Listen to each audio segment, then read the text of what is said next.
আসসালামু আলাইকুম। বিসমিল্লাহির রহমানির রাহিম। আজকে আমরা জানব খিলাফত সম্পর্কে কিছু তথ্য। মহানবী সাল্লাল্লাহু আলাইহি ওয়াসাল্লামের পরলোকগমনের পর শুরু হয় খিলাফত। খিলাফত বা সিয়ালিকট আরবি থেকে খেলা ছিল সরকারের ইসলামী রূপ যা মুসলিম বিশ্বের নেতৃত্ব এবং রাজনৈতিক একতার প্রতিনিধিত্ব করে। এই ধরনের শাসন ব্যবস্থার সরকার প্রধানকে খলিফা বলা হয়। ইসলাম ধর্মমতে বলা হয় বা খলিফাতুল রাসূলুল্লাহ বা সুকসেসর অফ মিসচিঙ্গার অফ গড বা খলিফা সিয়ালিপিএইচ। মুহাম্মদ সাল্লাল্লাহু আলাইহি ওয়াসাল্লামের মৃত্যুর পর কে হবেন প্রথম খলিফা এই নিয়ে বিতর্ক বাধে। অনেক বিতর্কের পর আবু বকর হন খলিফা এবং রাশিদুন খিলাফত নামে মুসলমানদের প্রথম রাজনৈতিক প্রতিষ্ঠানের যাত্রা শুরু হয়। মাত্র ৩০ বছরেই শেষ হয়ে যায় রাশিদুন খিলাফত। ৬৩২-৬৬১ খ্রিস্টাব্দ পর্যন্ত টিকে ছিল এ খিলাফত। ৪ খলিফা এ খিলাফত চালান: আবু বকর, উমর ইবনুল খাত্তাব, উসমান ইবনে আফফান এবং আলী। নাহরাইনের যুদ্ধের পর বেশ কিছু গোষ্ঠী আলীর বিরোধিতা শুরু করে এবং এক পর্যায়ে তারা মুয়াবিয়ারও বিরোধিতা শুরু করে। বিদ্রোহীদের একটি দল আলীকে হত্যা করে কিন্তু মুয়াবিয়াকে হত্যা করতে ব্যর্থ হয়। আলীর পর তার পুত্র হাসান খিলাফতের মনোনয়ন পান। ইসলামের ৪ খলিফার নাম: ১ প্রথম খলিফা হযরত আবু বকর রাদিয়াল্লাহু তাআলা। ২ দ্বিতীয় খলিফা হযরত উমর বিন খাত্তাব রাদিয়াল্লাহু তাআলা। ৩ তৃতীয় খলিফা হযরত উসমান বিন আফফান রাদিয়াল্লাহু তাআলা। ৪ চতুর্থ খলিফা হযরত আলী বিন আব্দুল মুত্তালিব রাদিয়াল্লাহু তাআলা। খিলাফতের যাত্রা: ইসলামের ইতিহাসে খলিফা বিওয়াই বলতে বোঝানো হয়েছে মহানবী হযরত মুহাম্মদ সাল্লাল্লাহু আলাইহি ওয়াসাল্লাম এর উত্তরাধিকারীকে, যার হাতে ছিল রাষ্ট্র পরিচালনার বেসামরিক, সামরিক এবং ধর্মীয় বিধিবিধান প্রয়োগের সর্বময় ক্ষমতা। খলিফা ইসলামী আইনের রক্ষক, সিদ্ধান্ত গ্রহণের অধিকারী। তিনি একাধারে শাসক এবং মুসলিম সমাজের ইমাম বা ধর্মীয় নেতা। খলিফা কোরআন ও হাদিসের আলোকে দেশ শাসন, প্রজাপালন এবং ধর্মীয় কৃত্যসমূহ সম্পাদনের জন্য দায়িত্ববান। হযরত আবু বকর রাদিয়াল্লাহু আনহু ও অন্য সাহাবাদের মতে খলিফা হবেন হযরত মুহাম্মদ সাল্লাল্লাহু আলাইহি ওয়াসাল্লামের পরিবারের বাইরের কুরাইশ বংশ থেকে। হযরত আলী রাদিয়াল্লাহু আনহুর অনুসারীদের মতো ছিল খলিফা হবেন হযরত মুহাম্মদ সাল্লাল্লাহু আলাইহি ওয়াসাল্লামের পরিবারের সদস্যদের মধ্য থেকে। বর্তমানে মধ্যপ্রাচ্যে খিলাফত প্রতিষ্ঠার জন্য আইএস নামক জঙ্গি সংগঠন যে মতবাদ প্রচার করছে তার সারবত্তা বুঝতে হলে খিলাফত সম্পর্কে স্বচ্ছ ধারণা থাকা বাঞ্ছনীয়। হযরত মুহাম্মদ সাল্লাল্লাহু আলাইহি ওয়াসাল্লাম মদিনায় রাষ্ট্র প্রতিষ্ঠা এবং ১০ বছর অবস্থান করার পর ৬৩২ খ্রিস্টাব্দের ৮ই জুন মৃত্যুবরণ করেন। তার মৃত্যুর পর রাষ্ট্রের কর্ণধার কে হবেন তেমন কাউকে তিনি ঠিক করে যাননি।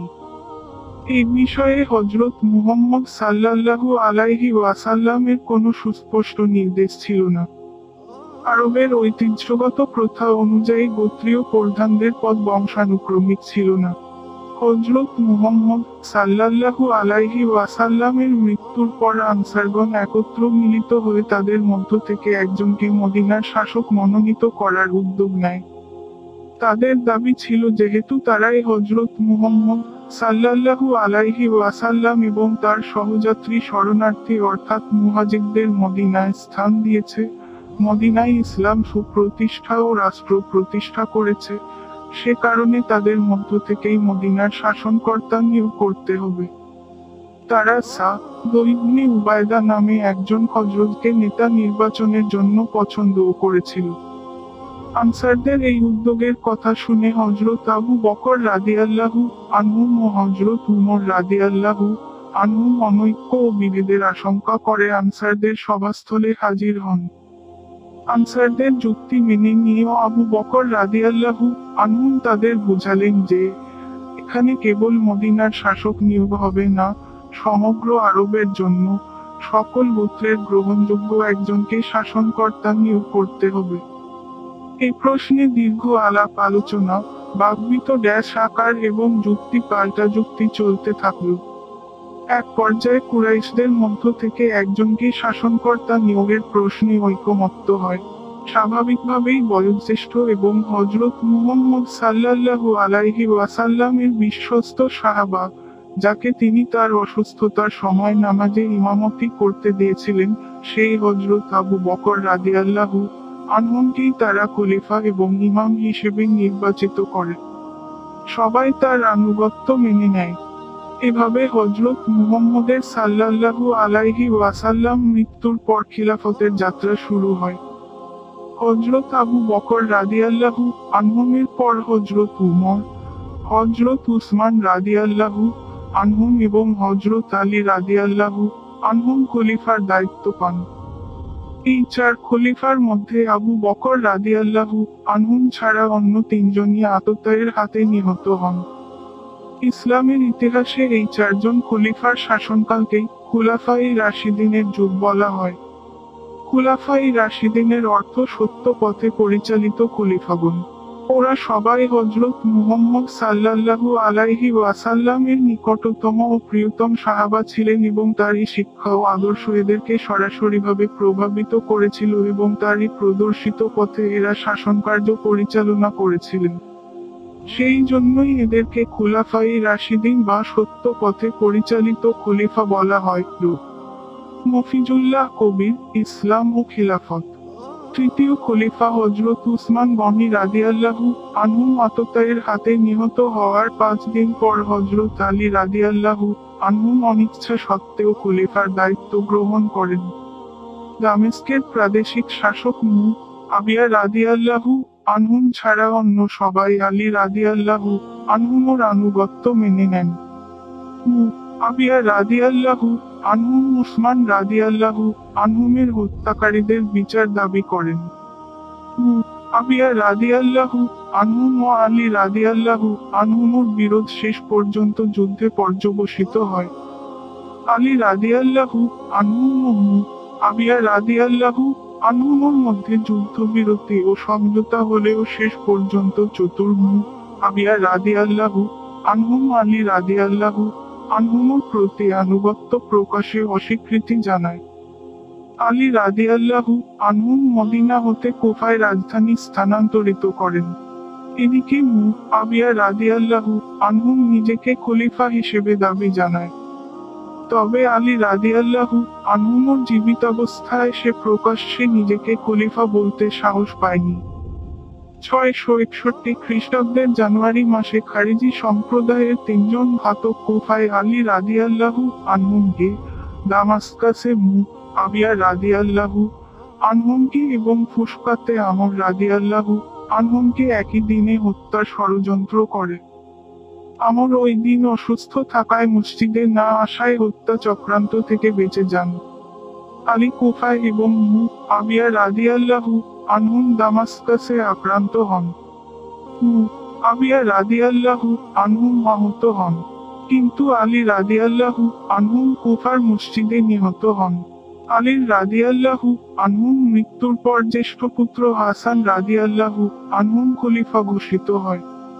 কিন্তু স্বল্প দিনের মধ্যেই হাসান বিষ প্রয়োগে নিহত হন। এদিকে মুআবিয়া রাদিয়াল্লাহু আনহুম সুস্থ হয়ে উঠে 661 খ্রিস্টাব্দে নিজেকে সমগ্র মুসলিম জগতের খলিফা ঘোষণা করেন। শুরু হয় বংশগত উমাইয়া শাসন। অন্যদিকে আলী রাদিয়াল্লাহু তাআলার মৃত্যুর মধ্য দিয়ে খুলাফায়ে রাশিদিনের অবসান ঘটে। তবে ইতোমধ্যে মুসলিম সমাজ সুন্নি ও শিয়া মতে বিভক্ত হয়ে পড়ে। শিয়ারা সুন্নি শাসকদের খলিফা এবং তাদের ইমাম হিসেবে অস্বীকৃতি জানায়। শিয়াদের ওপর চরম নির্যাতন সত্ত্বেও শিয়া মুসলমানগণ হযরত আলী রাদিয়াল্লাহু তাআলার বংশধর 12 জন ইমামকে তাদের ধর্মীয় ও আধ্যাত্মিক নেতা হিসেবে কয়েক শতাব্দীব্যাপী অনুসরণ করেছে। 661 থেকে 1922 খ্রিস্টাব্দ পর্যন্ত প্রায় 1261 বছর দামাস্কাস, বাগদাদ, কায়রো, কর্ডোভা ও কনস্টান্টিনোপলসে আরব অনারব বিভিন্ন বংশের নামে যে খিলাফত চালু ছিল, তা আসলে ছিল বংশগত রাজতন্ত্র। নিম্নে বিভিন্ন খিলাফতের শাসনকাল উল্লেখ করা হল। ১. খুলাফায়ে রাশিদিন 632-660 খ্রিস্টাব্দ মদিনা কুফা। ২. উমাইয়া বংশ দামাস্কাস 661-749 খ্রিস্টাব্দ। ৩. আব্বাসীয় বংশ বাগদাদ 750-1240 খ্রিস্টাব্দ। ৪. ফাতেমি কায়রো 910-1171 খ্রিস্টাব্দ শিয়া অনুসারী। ৫. স্পেনের খিলাফত কর্ডোভা ও গ্রানাডা 755-1492 খ্রিস্টাব্দ। ৬. ওসমানীয় অটোমান কনস্টান্টিনিপলস 1299-1922 খ্রিস্টাব্দ।